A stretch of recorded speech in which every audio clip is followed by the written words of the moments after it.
Welcome. This is Anadhufu program. I'm Anwar Khalil, your host. My guest today is Dr. Dhuguma Adugna, president of Arsi University.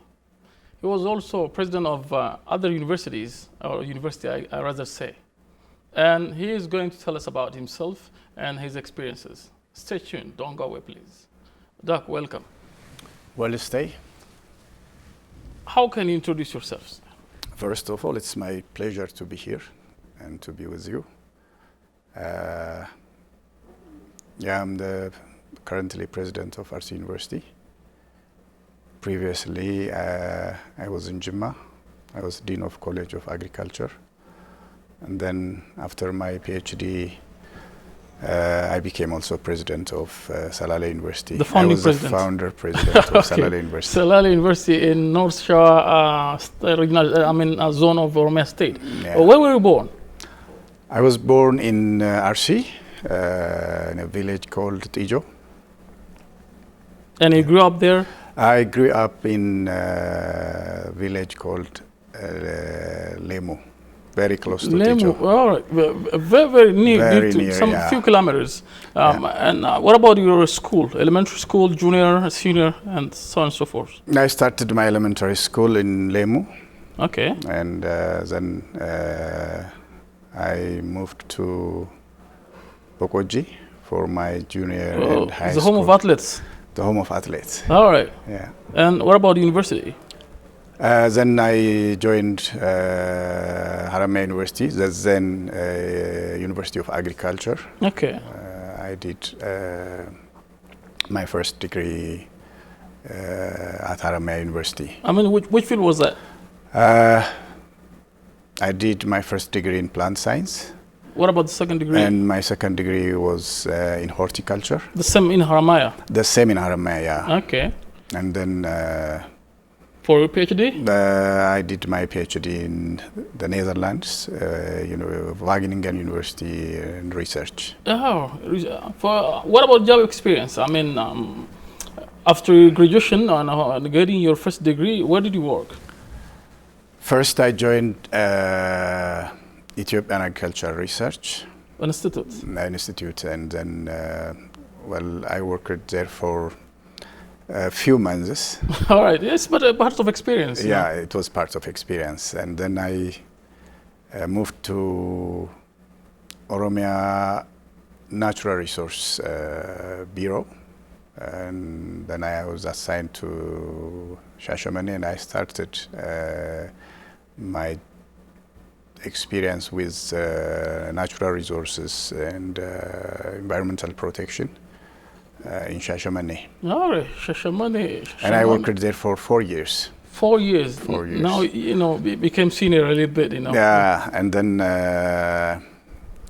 I came to Adama. Okay. East Shawa Agricultural Office.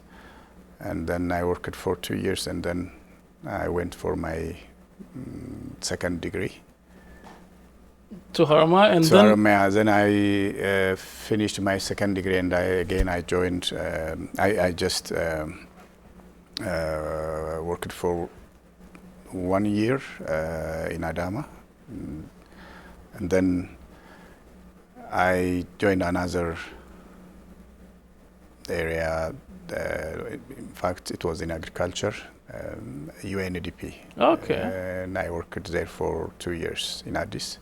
So a lot of experiences from different corners. Yeah, after 2 years, I joined Jimma University. Jimma University, College of Agriculture. Yeah, College of Agriculture. And for how many years did you work there? I worked in Jimma for from 2005 to 2017. And you had a good time there in Jimma. Yeah. And then to Salale. By the way, talking about Salale University, it was very difficult to be a founding president of a university in countries like ours. And how was it? I know the challenge. What can you say about the challenges? Well, it was not actually difficult, but it was challenging but I had a very good experience because before I joined Salale and before my PhD, I was Dean of College of Agriculture at Dhuguma University. Well, you do have that experience. So I do have a good experience in managing academics and research. Then after my PhD, I became the president of Salale University. Though as a founding president, it was challenging, but I think I managed. Wow, that's a wonderful thing. Talking about your PhD, what was the title of your research or your dissertation for your PhD? That's a very good question. My background is in agriculture, but when I joined Wageningen University, I tried to mix agriculture with social sciences, and the area of my research was technology and governance. Technology and governance. All right. In agriculture, across the value chain. Okay. And the title of my research was Beyond Technology Transfer. It was an integrative analysis of plan, practice, and know-how. Yeah. So where I try to integrate the issues and concerns of quality of education, quality of agricultural products, and also the interaction between business and community. So it was an interesting area of research. And actually it is a research that was dealing with to solve problems in the country. By the way, you were awarded by Americans before 2 or 3 months. You know, you went to the United States of America to take that award. Why was that? The award was by people to people. Actually, it is based in America. It is the non-governmental organization having more than 52,000 members. So they focus on Ethiopian cases, and they motivate Ethiopians who can be a role model, or maybe who are successful in their areas of activities or job, or areas where they are assigned, be it in research, leadership, and the like. And congratulations, Thank you. You took that in 2019, and we're congratulating you in 2020. But that's a wonderful thing. It's a good model. To work harder and to get that recognition is something important. By the way, you were born in Lemo in the Bilbilo district in Arsi zone. Didn't you try to be an athlete like other athletes? Did you try running? I was good. So but not as good as the great athletes. Why didn't you try to continue that? Well, it depends. It's the area of focus.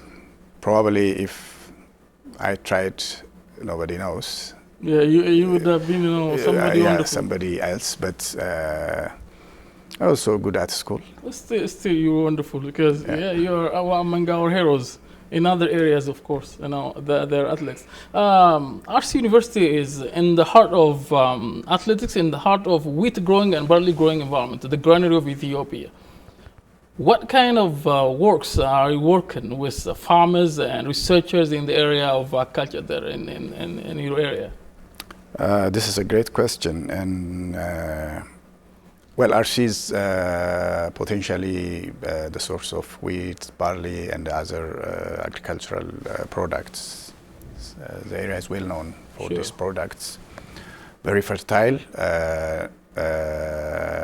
but it's not only the location or the land, but the people are also very fertile. Welcome and fertile. Yeah, and it is the place where the first in Ethiopian history modern agriculture was started. If you remember the history of KADU, Jalalo Agricultural Development Unit, ARDU, in Ethiopian history, the first agricultural extension, modern agricultural activities, projects were started in the 70s. So from productivity perspective, and also from the capability of the people, Arsi is one of the areas with promising potential for agricultural development in Ethiopia. A few months ago, even Prime Minister Abiy went there and observed the agricultural production around there and said, within 3 years, we would stop importing wheat based on the productivity of this area, the Arsi zone specifically. That's what he mentioned. And similar patterns are in Bali areas as well of that kind of thing.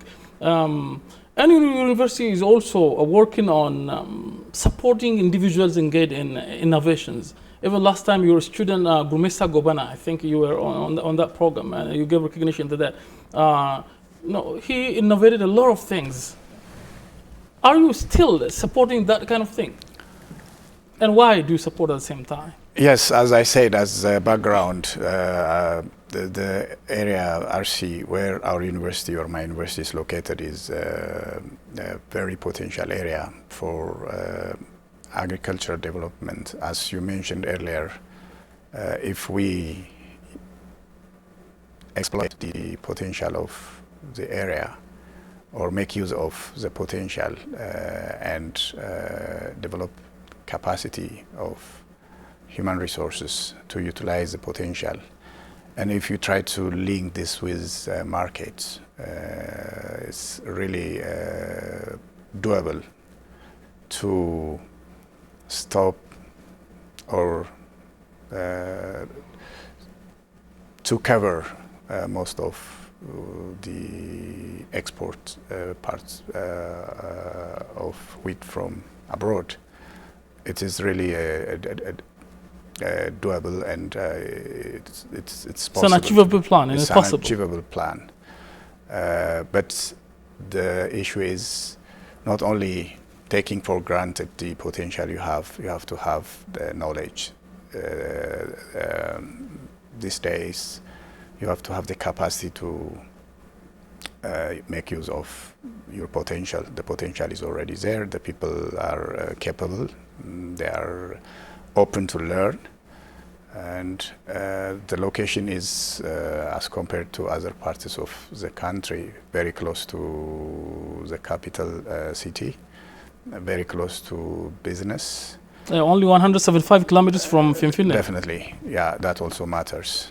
And it's possible to do that. And my university is also focusing on agriculture as a center of excellence, producing competent graduates, and also try to make research which is relevant to use the existing potential, and also to cross the boundary of the country to get knowledge from other developed countries and from other universities through partnership. If we do this kind of collaboration and interaction, through interaction we can really be able to use the existing potential and contribute to what our Prime Minister stated. And you're telling me that you have a partnership with other universities from different countries. You're telling me this. And is there such an opportunity to send your students to those areas and your instructors to those areas and universities and get experience? You telling me that? Yes, when I'm talking about collaboration these days, okay, you can have potential, you can have favorable environments for production, but you have to have also the knowledge and capacity or technology to use that. And these days, this all can be possible through interaction, through collaboration.